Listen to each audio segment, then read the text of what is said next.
Okay, let's start. So we are in the final leg of this course now. Start with some hard problems now. So far, we have only seen easy problems which can be solved using one of these three: divide and conquer, greedy algorithms, dynamic programming, and you get nice polynomial time solutions to various kinds of problems using these three techniques. Okay. Now there are many problems for which you cannot find an efficient solution using either of these three techniques: divide and conquer, greedy, and dynamic programming. And that's the question we want to look at now. What happens when you cannot find an efficient algorithm using these three or any other technique? Okay. So one thing is, either you are not a good enough algorithmist or programmer, so the fault is yours, or the thing could be that the problem is too hard that it cannot be solved using any of the standard algorithmic techniques. Okay, and that's what we want to see now, what to do in such cases. Okay, so what we have seen in this course is we picked some problem and gave it an efficient algorithm to solve that problem, which ran in polynomial time. So that's fairly easy because you just need to give one efficient algorithm for that particular problem, and your job is done. So one just needs to devise one algorithm. Okay, that's enough for us. But now what we want to say is that we want to claim that the problem is hard. That means no efficient algorithm exists for a particular problem.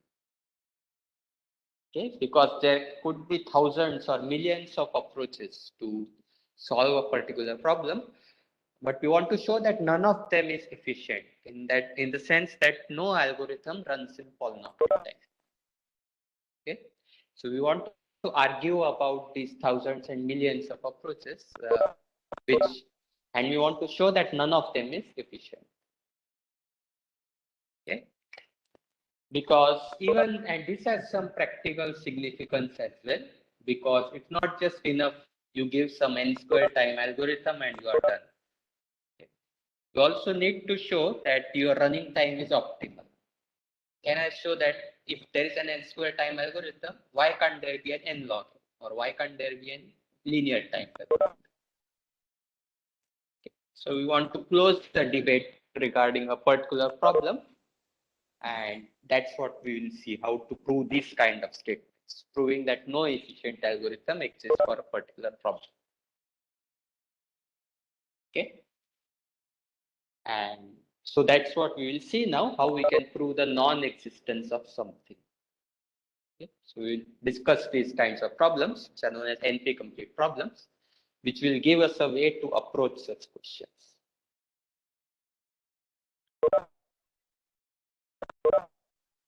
Okay. And what kind of hard problems are we considering? So we don't just pick some hard problem which is not of any practical relevance. So these kind of problems actually appear in practice, and they are fairly industrial problems. And it is not known whether these problems have efficient solutions or not. Okay. There are thousands of these problems which also appear in practice, and we want to see how we can solve these problems. So this falls under a broad class which is known as NP-complete problems. And the thing is that if you can solve just one of these problems, like one of these problems has an efficient solution, then all of these problems will have efficient solution. Okay? Because we don't know how to prove that any algorithm will run in at least this much time. So we have created this class of hard problems, which are known as NP-complete problems, and show that if you are just able to solve one of them, then all of those will have efficient solutions. Okay, and there are many different tools using which we can prove that problem is NP-complete. Okay, and in fact, none of these problems we know how to solve them in polynomial time. In fact, most people believe that they cannot be solved in polynomial time. That is known as this well-known conjecture P not equal to NP. Okay. I think we are still nowhere even close to solving this conjecture P not equal to NP. Still very far. Okay. Yeah. So now let's see. So we'll introduce the notation and terminology to discuss these NP-complete problems and the tools required to prove that some problems are NP-complete. And for that, the tool we are going to use is that of polynomial time reduction. I will define this in a short while. And I think this is one of the most important things in this course. Okay, how can you reduce? Because let's say you encounter some unknown problem. Okay, but if you know how to reduce it in polynomial time to some known problem, and you know how to solve that known problem, then you can solve any unknown problem.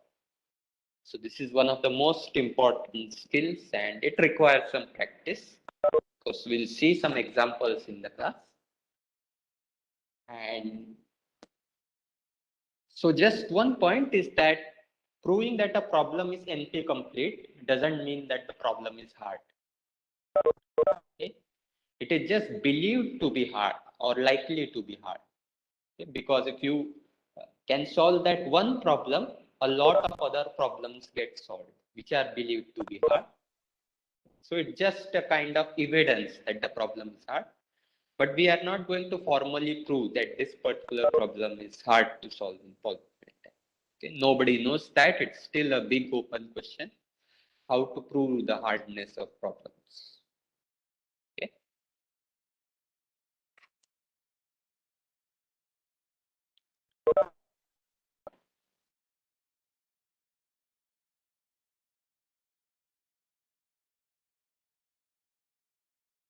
Okay, so now we'll formally define these classes P and NP.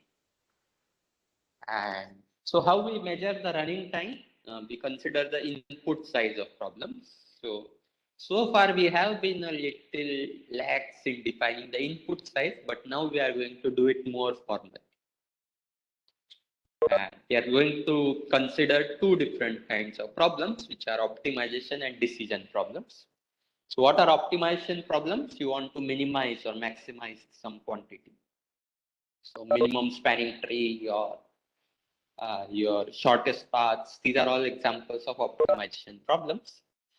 And decision problem is just the output is either yes or no. Those are the only two things, and you want to distinguish between those two. Okay. Uh, and the class of problems for which we have polynomial time algorithms, that is called a class P. Okay. And there is another class NP. We will formally define this. And there are some other classes co-NP. The complement of every problem in NP, that is called the class co-NP. Okay. And we'll also see polynomial time reductions, how to define them, and then we'll define these classes, NP hard and NP complete. Okay. And then we'll also see which problems are actually NP complete. Okay, so let's start with these things. First, we need to formally discuss how hard a problem is. And the first step to that is how will you give it as an input to a computer? Okay. So how much time it requires to solve as a function of its input. For instance, let's say we had some running time. We go of n raised to 5. So here n is the size of the input. But how the input is actually given to us, that is a big issue in certain problems. Because in certain representation of the input, the problem may be polynomial time. But in certain other representation, it might be exponential. Okay? So it makes a big difference on how you give the input, and we'll be much more formal about the input size. Okay. The first thing is encoding of the input. Let's say we are dealing with some graph problem. Let's say we have the shortest path. So how can a graph be encoded? Right. So what is a graph? It has a set of vertices and set of edges. So one way is you just give the set of vertices and set of pairs of vertices, which denote the edges. Okay. But the most compact way to represent a graph is this adjacency matrix.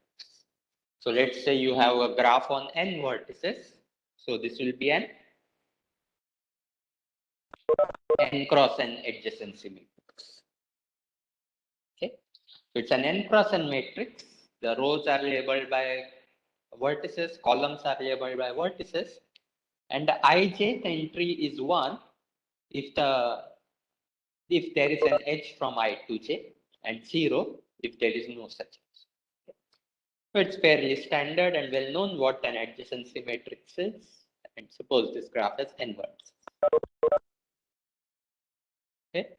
So this is how it looks like. The rows are labeled by vertices, columns are labeled by vertices. This Vij is an indicator variable of that particular edge. If an edge exists, then this entry is 1, otherwise the entry is 0. Okay, so this graph can be encoded as a binary string. Okay, so just give the entries of this matrices as a binary string. So A11, A12 up to so on up to ANN. Okay, so the total length of the string is n squared. And let's say we just give this string. And now we want to infer properties about this graph.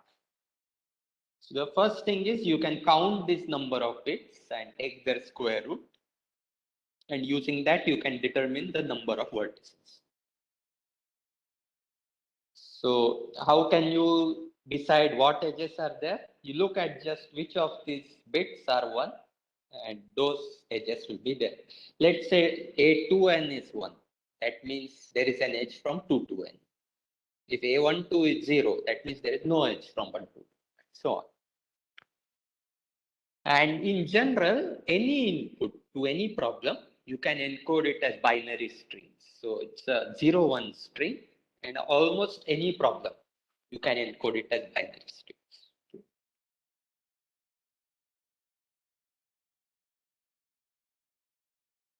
Okay, and our input size is what the minimum number of bits needed to encode the input of the problem. Okay, So there could be many ways to give the input to the problem, but we are only interested in the most compact way, okay, which is the minimum number of bits needed to encode the input of the problem. Okay.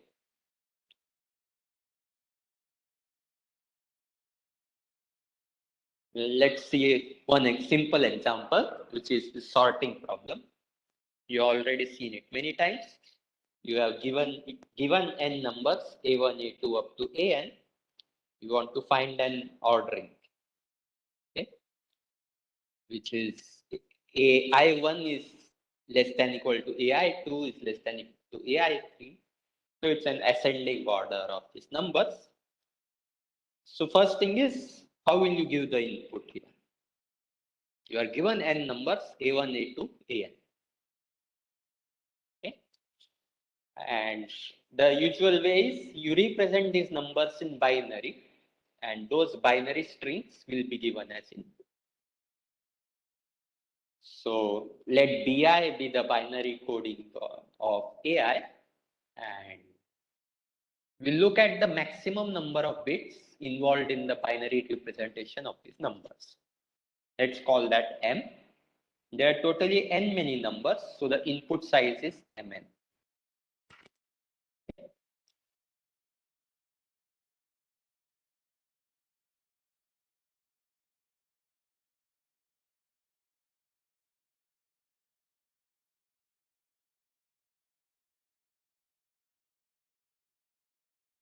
Okay, let's see one more example, which was the first problem really we considered in this course, which is integer multiplication. Uh, so what happens here is that you are given two numbers a and b, and you want to output the product of these two numbers.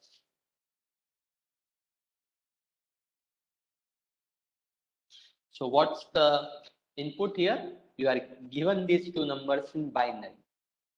Okay. Let BA be the binary representation of A and BB be the binary representation of B. And the total input size is the sum of the number of bits in these binary representations.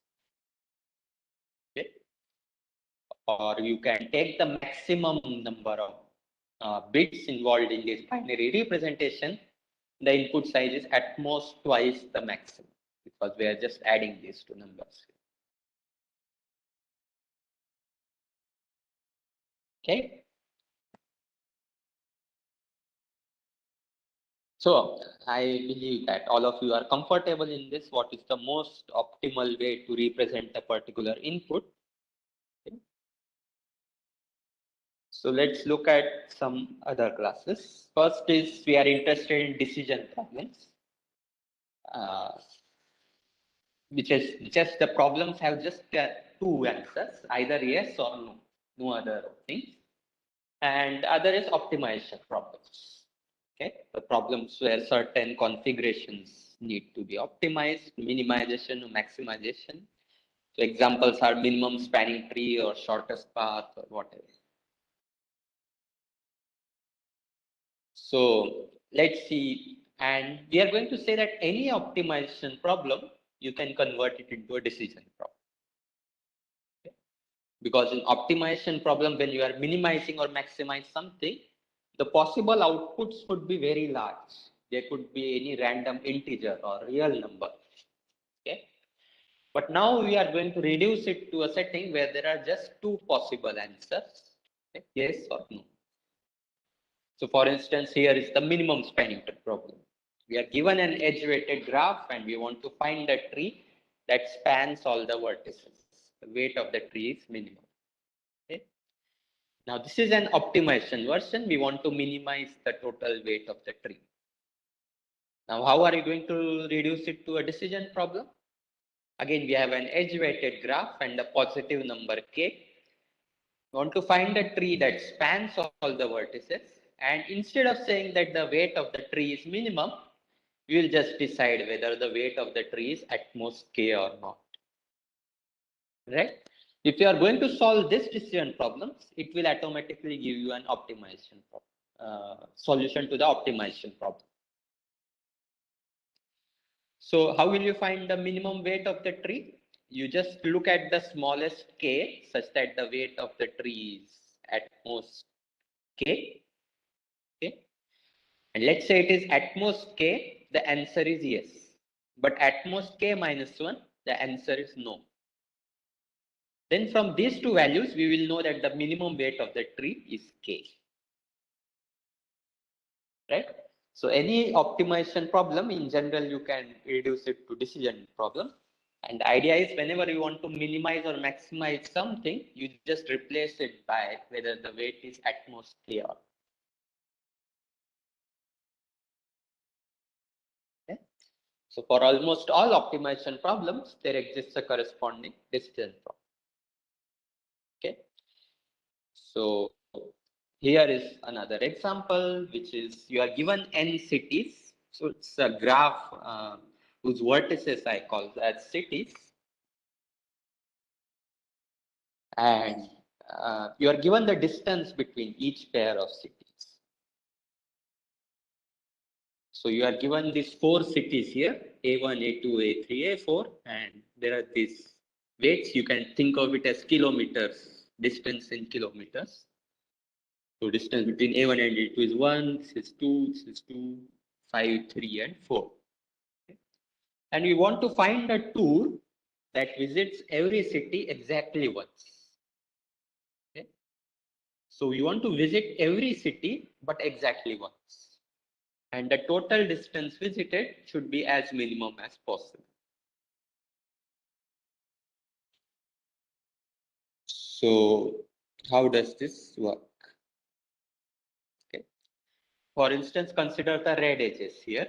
You go from A1 to A2, A2 to A3, A3 to A4, and F to A1. So that's a valid tour because we have visited every city exactly once, right? And the total distance is what? 1, 4, 5, and 2. And in fact, you should also return to the original city. Okay. So here we started with A1. We visited every city exactly once and we returned back to A1. And the total cost is 1 plus 4 plus 5 plus 2. That is 12. But finding the minimum possible distance is not very easy at times.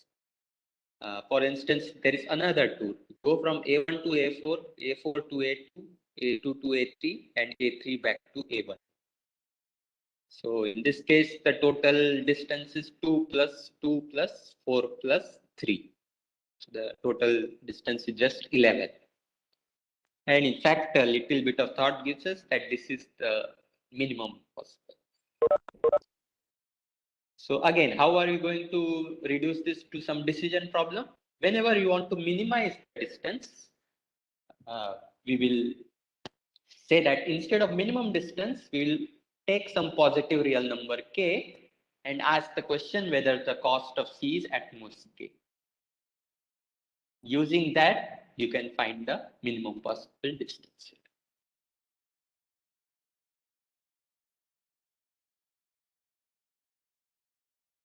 Okay.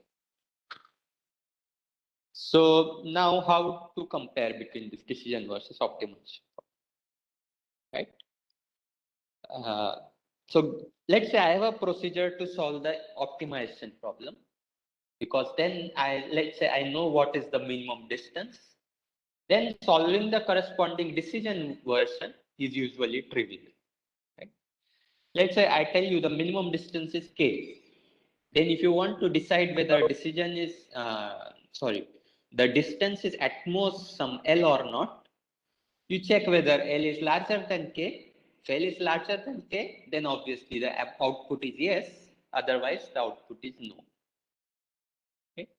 So solving the decision version is usually very trivial, whether the statement is true or not. Okay? So if you solve an optimization problem easily, then its corresponding decision problems can also be solved easily. On the other hand, let's say if you are able to show that a decision problem is hard to solve efficiently, then its corresponding optimization problem is also hard to solve efficiently. Right? Just taking the contrapositive of this statement. Because if the optimization problem is easy, then decision problem were also easy.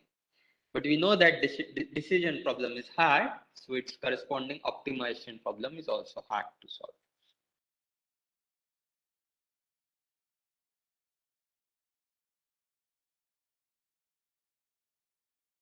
Okay, so this is some standard convention we'll be using: yes input and no input. Okay, so an instance of a decision problem is called a yes input if the answer to that instance is no yes, and for no input, the answer to that instance is no. For instance, I asked you this question: does an undirected graph G have a cycle? So this graph does certainly has a cycle. So it is an example of a yes instance. On the other hand, this graph does not have any cycle. So this is an example of a no instance.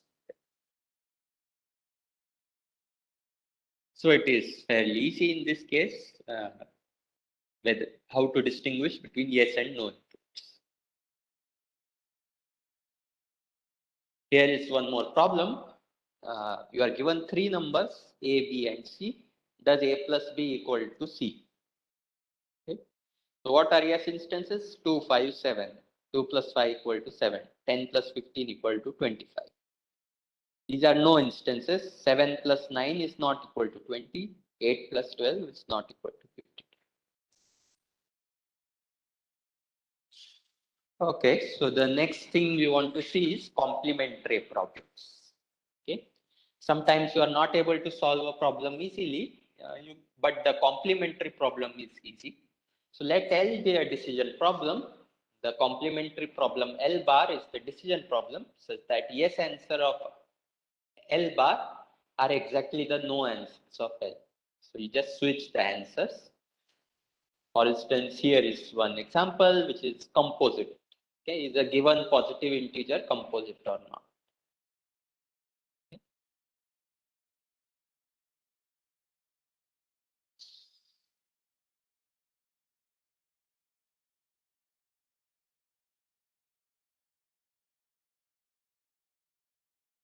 Yeah, is a given positive integer composite. No? So what do we mean by composite here? That's n equal to AB. Okay. So you can find two smaller integers whose product is equal to n. Okay. Except, so there's one trivial factorization, 1 multiplied by n, but we are not interested in that. We want some two possibly smaller integers, both a and b, such that their product is n. So you know this. These are called composite integers. And the other is this primes problem. It's a given positive integer n, a prime number of. Okay. So composite bar equal to primes, primes bar equal to composite. Okay. Let's say if you are complementing a problem twice, then you get back to the original problem. Okay. So let me move ahead.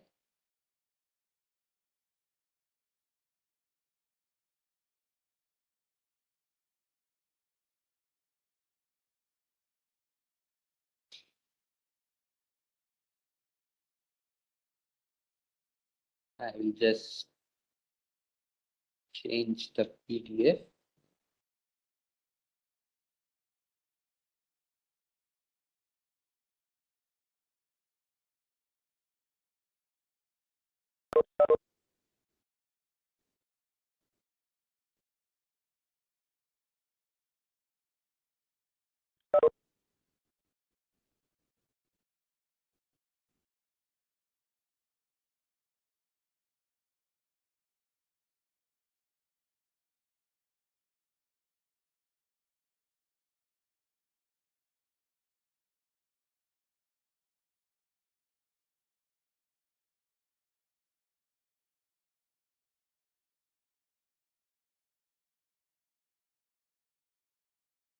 Okay. So now we are interested in complexity classes. Okay. So what's complexity theory is that we want to classify certain decision problems into several classes. In fact, this is also my major research interest. So we want to classify decision problems into several classes, which is the class of easy problems. There are some hard problems and what we classify as hardest problems. Okay. Relations among these classes and properties of problems in these classes. Okay. So how are we going to classify? What do I mean by easy? What do I mean by hard or hardest? Okay. And so how are we going to classify these decision problems? It's via this notion of polynomial time algorithms, right? So what do I want to say here is that I will say that a problem is easy if it has a polynomial time algorithm. Okay. Now, how do I classify or distinguish between this hard and hardest?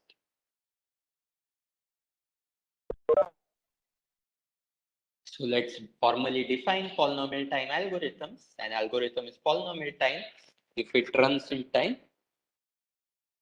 n raised to k.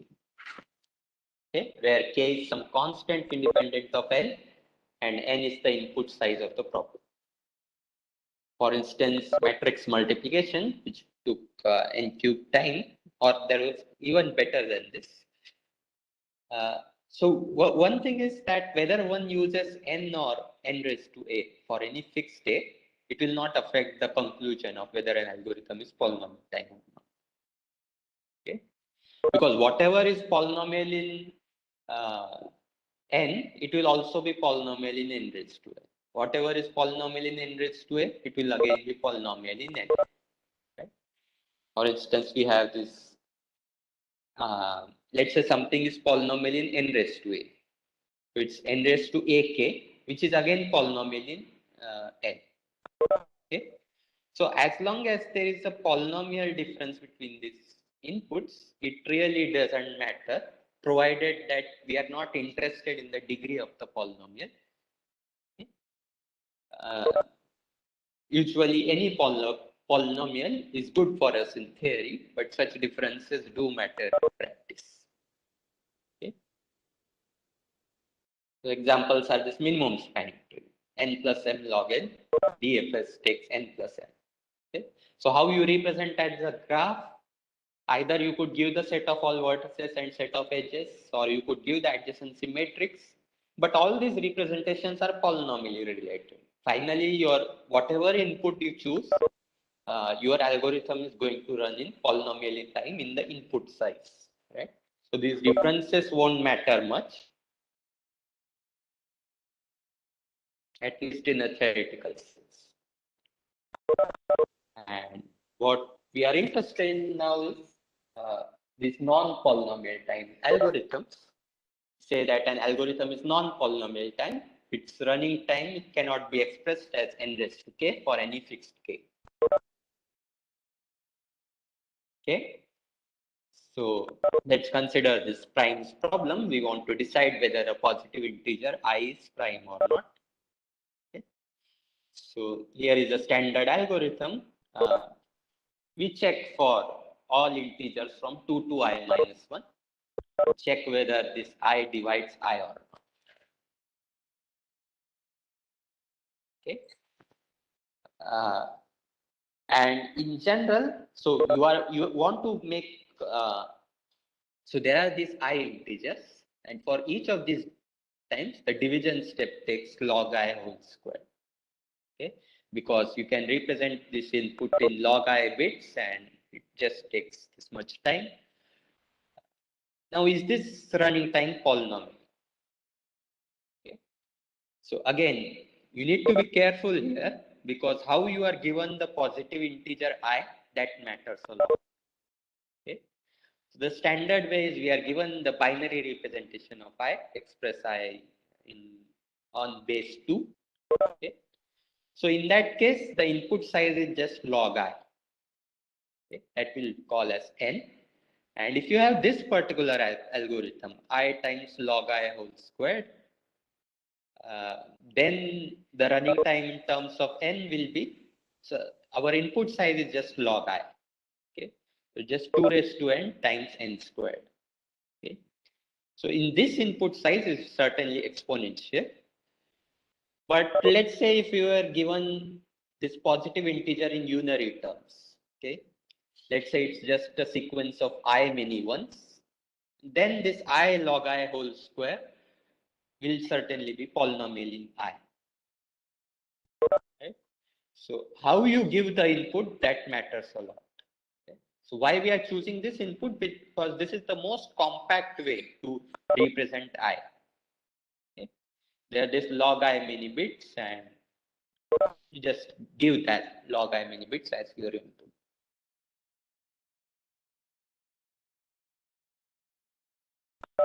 Okay, so why we are interested in this polynomial versus non-polynomial time, which is that these non-polynomial time algorithms, they are extremely impractical.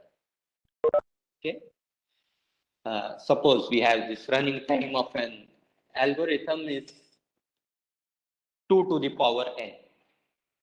Okay, so let me give you some practical motivation why we are interested in this polynomial versus non-polynomial thing. For n equal to 100, let's say you have an input of size 100.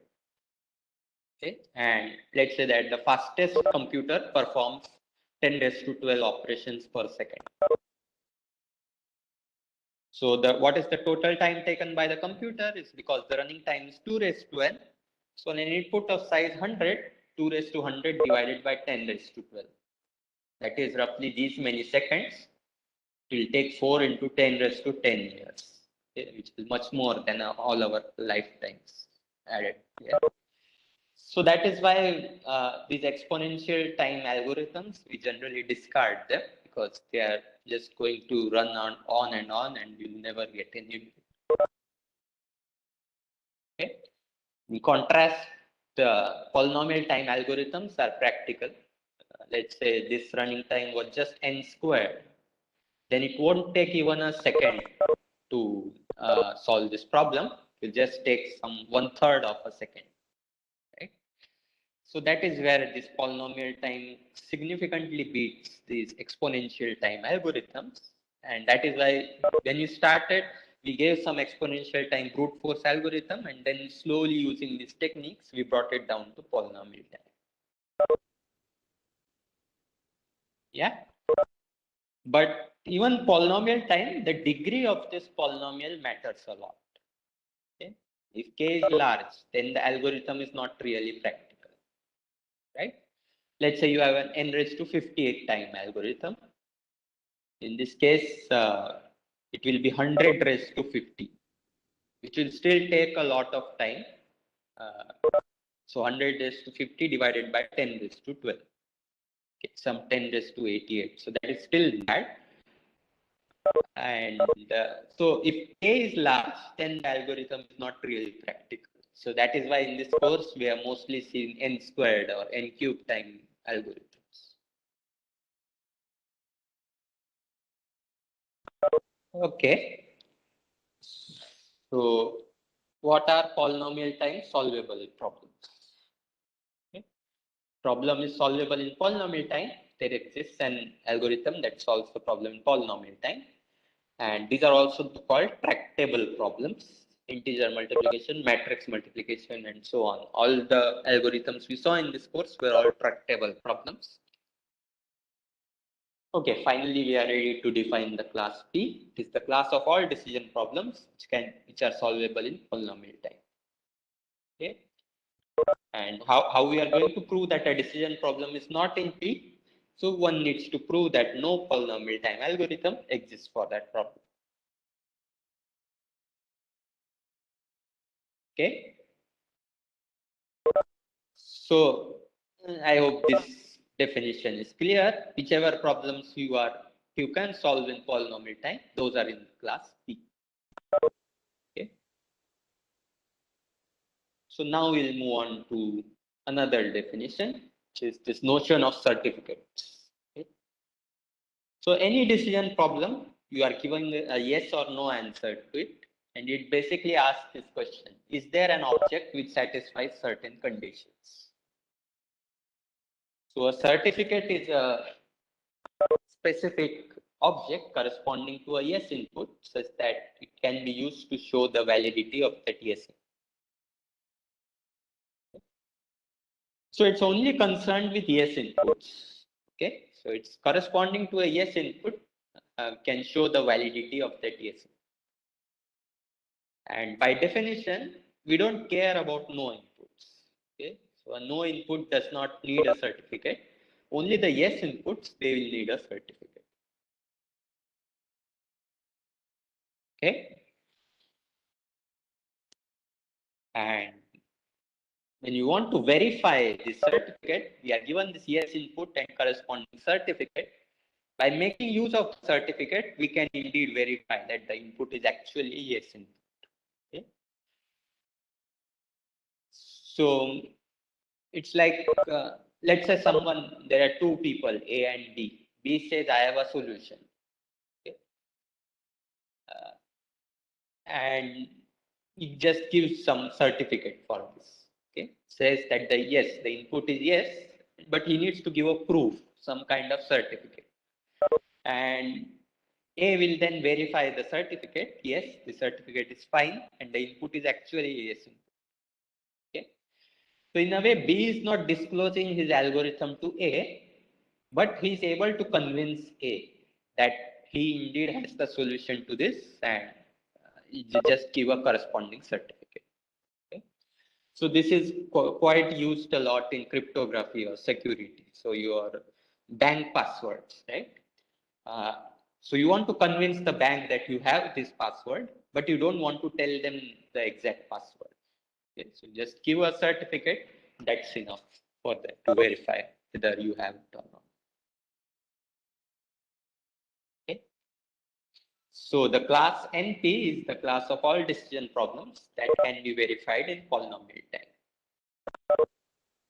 Okay. So in fact, this is one definition. And another definition is, so every algorithm is nothing but a sequence of choices. Okay? Assume that you are lucky that you make the right choice at every time, and then you can guess these choices and finally reach at some polynomial time. So we'll assume that all these guesses you can make in constant time, and the overall algorithm will run in polynomial time. Okay? But this is the more common definition with the verification. So you can verify them efficiently at polynomial time. Usually verification is an easier task than actually solving the problem. Okay? Like you have to actually solve problems in your exam. I just need to verify whether the answer is correct or not. Right? So obviously it's believed to be an easier task for many problems for which we do not know how to solve them in polynomial time, but we can verify them in polynomial time. Okay, so this is what the class NP is, non-deterministic polynomial time.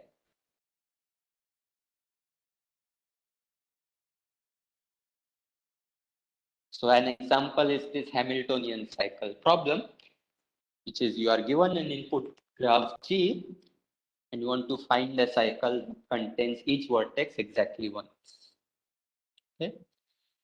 And I ask you the decision version. Does G contain a Hamiltonian cycle? I want to answer yes or no. So let's say you have the answer. You can answer any input graph G contains a Hamiltonian cycle or not.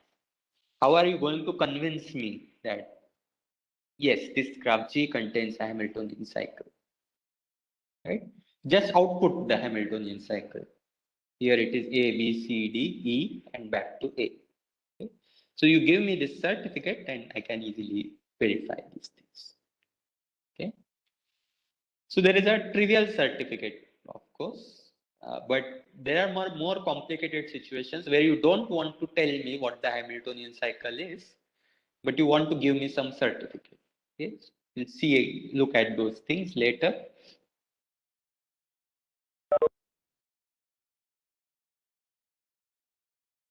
Okay, so an ordering of the vertices in G corresponding to their order along the Hamiltonian cycles. There's Vi1, Vi2, Vi.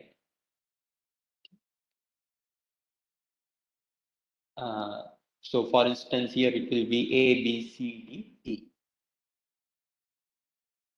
So given the certificate, the verification algorithm, it just checks whether it is a Hamiltonian cycle or not.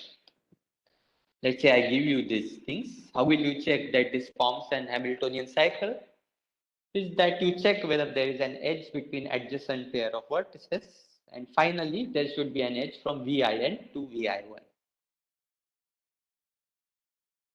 Okay, all these checks you can do polynomial time. So for this problem, you can verify the solution polynomial time. But actually finding the Hamiltonian cycle, that is in general a hard problem. Okay. So we are just checking whether there is an edge between two vertices. So the time taken for verification is linear time. Okay. And the thing to notice here is you can give different certificates. Right? Certificate for a problem is not unique, and there may be several possibilities.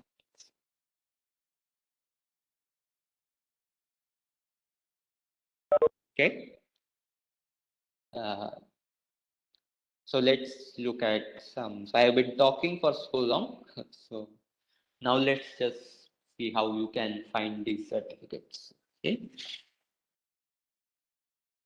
Um, Vertex cover problem. A vertex cover is a set of vertices such that every edge in G is incident to at least one vertex in this V prime. So for instance, these red vertices, these form a vertex cover. Right? For every edge is incident to at least one red vertex. Right? You pick any edge, you will find that at least one of the endpoints is a red vertex. Okay. So what's the decision version of this problem? So here we want to minimize the size of this vertex cover. Right? Uh, so what's the decision version? We want to check whether there is a vertex cover of size at most k. Okay. And what's a certificate for this vertex cover? Yeah, tell me.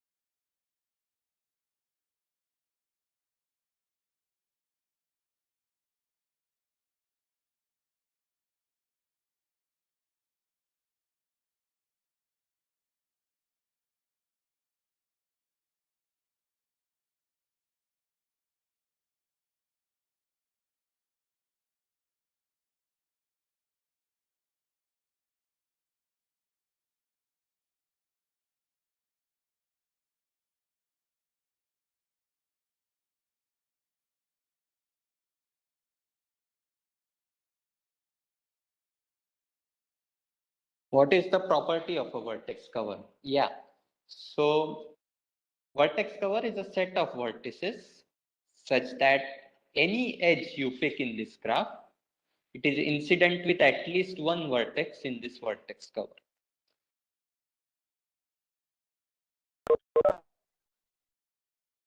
Right? That clear?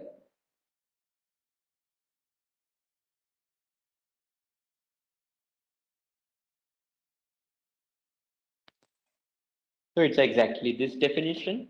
So look at all possible edges.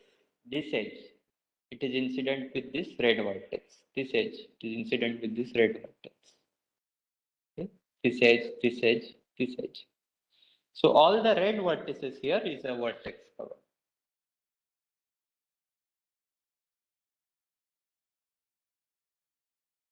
Okay.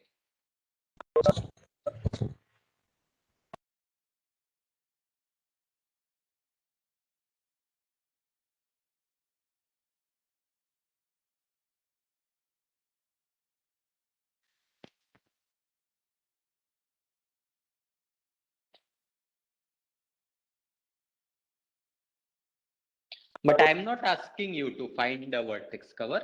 I just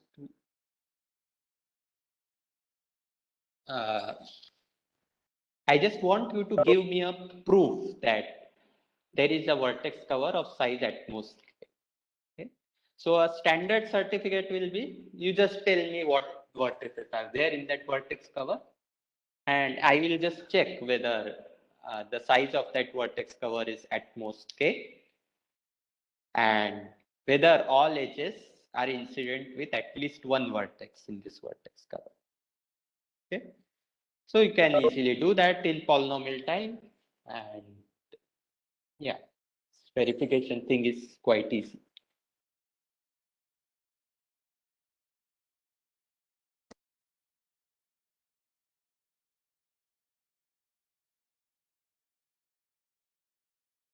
Okay. Then so we'll come back to this problem with satisfiability. Okay? So I guess you will know what this SAT problem is. So it is usually the and over certain clauses, and the clauses are or of certain variables. Okay? And you want to know whether for some variable assignment you can satisfy all of these clauses. Okay? And that is also easy to see that it is in NP. You just give me some satisfying assignment. I will evaluate this formula and check that it runs in polynomial.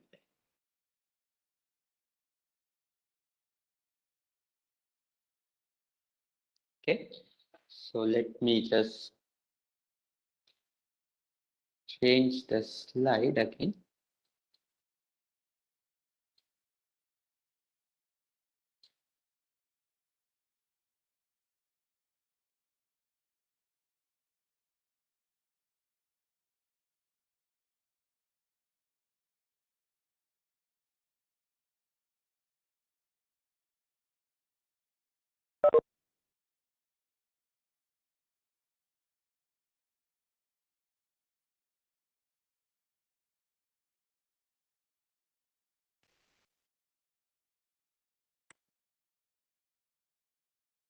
Yeah.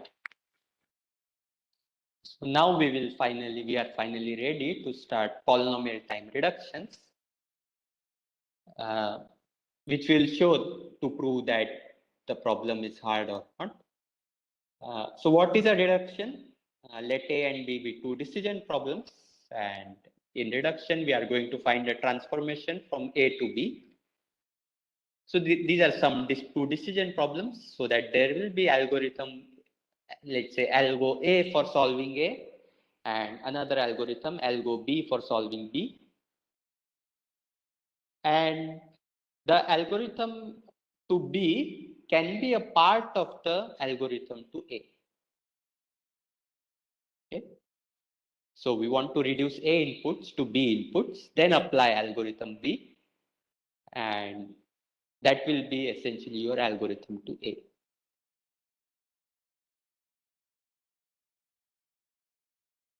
Okay. So here's what the algorithm to A looks like. So you have some inputs X and you want to output yes or no answer. Okay. So what we'll do is we'll apply this reduction F. So the input to algorithm A is transformed into input to algorithm B. Then we will actually apply this algo B, and it will give some yes or no answers. And finally, if the answer to algorithm B is yes, we want to say that this input satisfies yes property. And if the output to algorithm B is no, we want to say that uh, this input X is a no instance. Okay. And what we are interested in, we want to find this transformation f of x.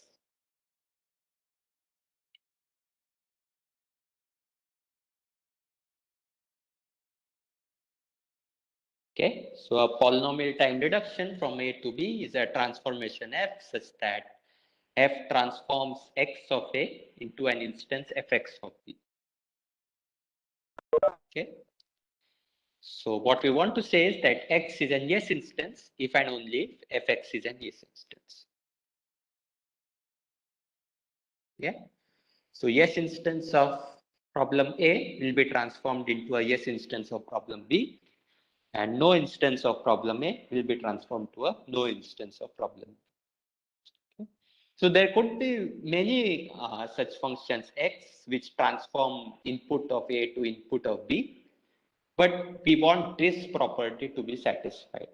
X is a yes instance if and only if Fx is an yes instance.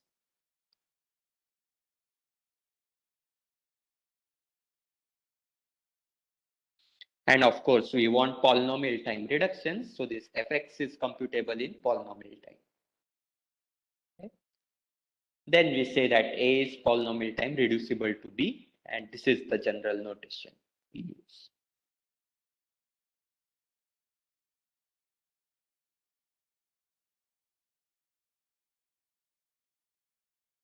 Okay, so let's say we are able to reduce in polynomial time A to B, and B is indeed solvable in polynomial time.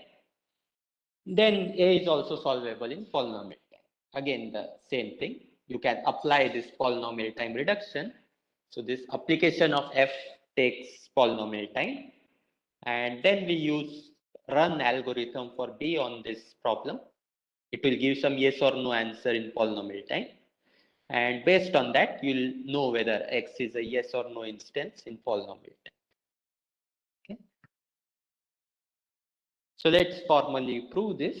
Let's call this running time of algo B is fx to the power k for some constant k. Okay, because this fx is an input to this problem B, and this transformation x to fx, it takes polynomial time. Okay, so let's say that computing fx takes mod x to the power c time. Okay, so what's the total running time? It is mod x to the power e plus fx to the power k. Okay, and we want to show that this is a polynomial time running time. Okay. So what do you know about fx here? That it is, this transformation takes at most x to the power e time. So finally, whatever is the size of this output fx, it cannot exceed x to the power e, right? Because otherwise it will take more time just to read the output. Okay. So you could assume that fx is at most some x to the power c, and yeah, you get this expression x to the power e plus x to the power ck. Okay. And now how do we use this polynomial time reductions to show that a particular problem is hard? So let's say A reduces to B in polynomial time. Okay. And if A is hard, then B is hard. Okay. Because if B were an easy problem, then we could have reduced A to B in polynomial time and then run the polynomial time algorithm for B. Okay. So usually hardness of A implies that B is also hard. Okay. What about transitivity? Okay. So let's say you have this polynomial time reductions from A to B and B to C. Then we can also show that A in polynomial time reduces to C.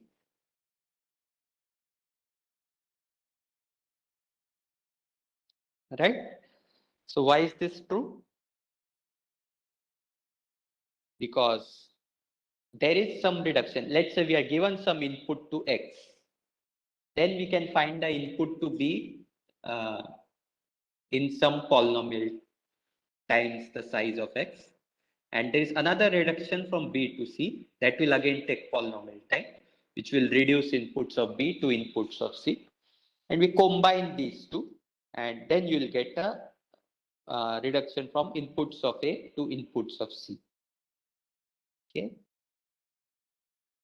So you can check that this notion of polynomial time reductions is in fact transitive.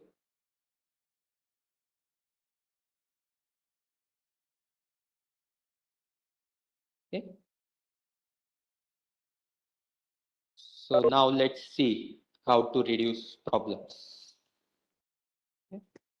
One is this maximum independent set problem. It's a quite well-known problem in graph theory. So you are given a graph, you want to find a maximum size subset of vertices such that no two vertices are adjacent.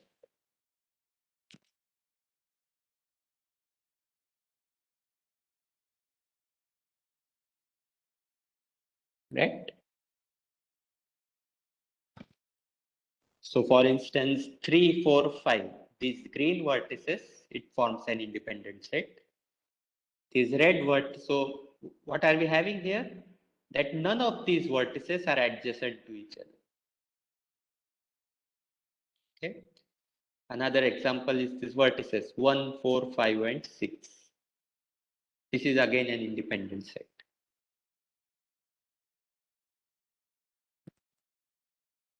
Okay, so this is our independent set problem, which is given a positive integer k. We want to find the subset of vertices of size at least k, such that no two vertices in V prime are adjacent. Okay. In fact, this red set, it is a maximum independent set. You can't uh, find 5 vertices which form an independent set. So this 1, 4, 5, and 6, this is the maximum cardinal, this independent sets.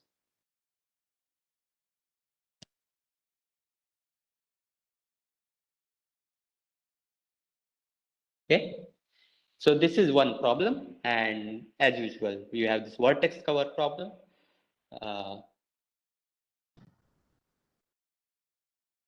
Yeah, is there a question? Okay. And this is a vertex cover problem. We've given a graph C to find the subset of minimum size such that at least one endpoint of each edge belongs to it. Right? So these green vertices 1, 2, 6, 7, this form of vertex cover. So every edge is incident with either 1, 2, 6, or 7. Okay. But there is a smaller set, let's call this vertices 2, 3, and 7, which forms a minimum vertex cover. Okay. So we have this independent set problem where no two vertices should share an edge. And we have this vertex cover problem where we want a set of vertices such that each edge is covered by this set of vertices.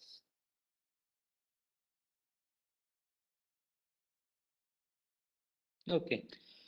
So we want to see how to show that independent set reduces in polynomial time to vertex cover. Okay. So there are two things we need to show, that we want to reduce an input to independent set to an input to vertex cover.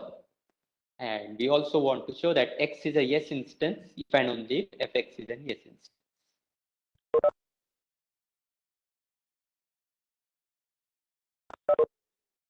Okay, so how do we show this?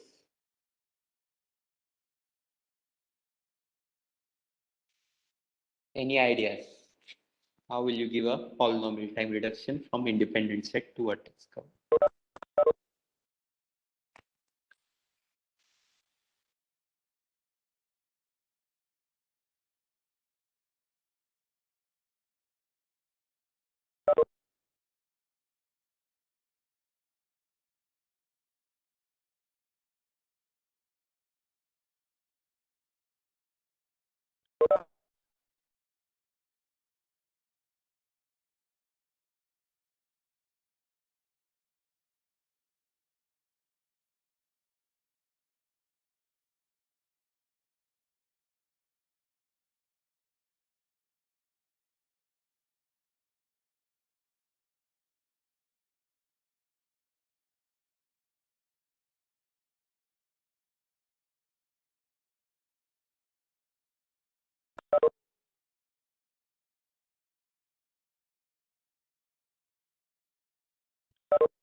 Hello, sir. Yes. Sir, we can say that that the vertex cover that is having minimum number of vertices, that that vertex cover will be an independent set independent set of vertices, because, sir, if the vertices were adjacent adjacent Uh, then that edge will be incident on both the vertices, so one that vertex will not be counted for it to be yeah. minimum. Yeah, that is exactly the idea which we want to see.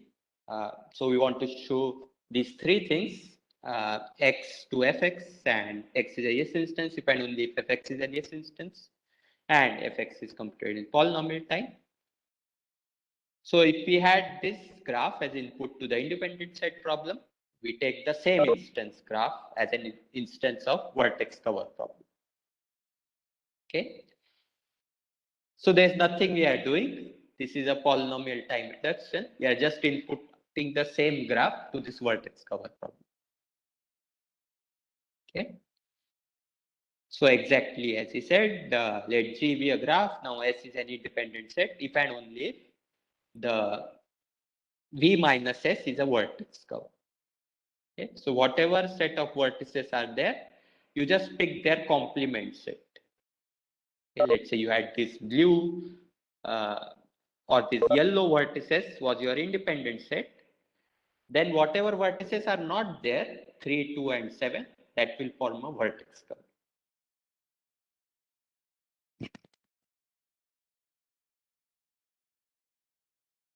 And in the same way, you can show that this vertex cover also uh, reduces to independent set. Okay? So you got why uh, this complement set is vertex cover, right? Because this was an independent set, right? So it's a maximum possible independent set, and the complement will have all the edges will be incident to at least one of these vertices. Okay, so we'll prove it formally in the next class. If there is any question regarding this.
Okay, let's stop this meeting now.